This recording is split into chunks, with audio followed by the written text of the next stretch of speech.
بسم الله الرحمن الرحيم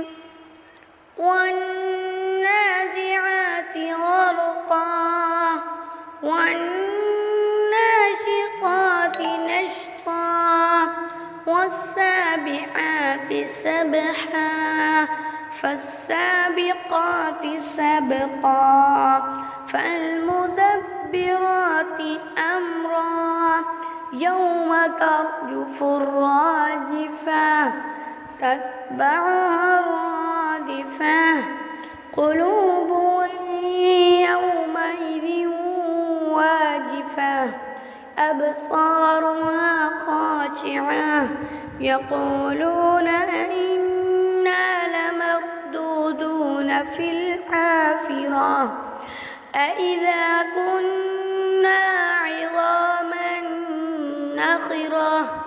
قالوا تلك إذا كرة خاسرة فإنما هي زجرة واحدة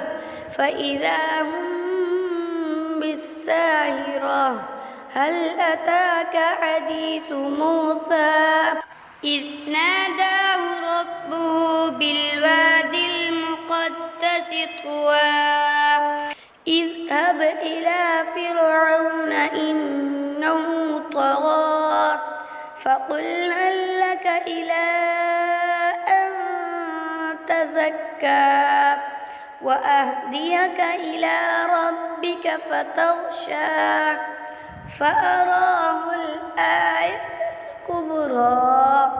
فكذب وعصى ثم أدبر يسعى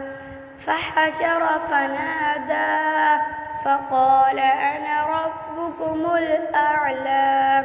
فأخذه الله نكال الآخرة والأولى إن في ذلك لعبرة لمن يخشى أأنتم أشد خلقا أم السماء بناها رفع سمكها فسواها وأغطش ليلها وأخرج ضحاها والأرض بعد ذلك دحاها أخرج منها ماءها ومرعاها والجبال أرساها متاعا لكم ولأنعامكم فإذا جاءت الطامة الكبرى يوم يتذكر الإنسان ما سعى وبرزت الجحيم لمن يرى فأما من طغى وآثر الحياة الدنيا فإن الجحيم هي المأوى وأما من خاف مقام ربه ونهى النفس عن الهوى فإن الجنة هي المأوى يسألونك عن الساعة أيان مرساها فيما أنت من ذكراها إلى ربك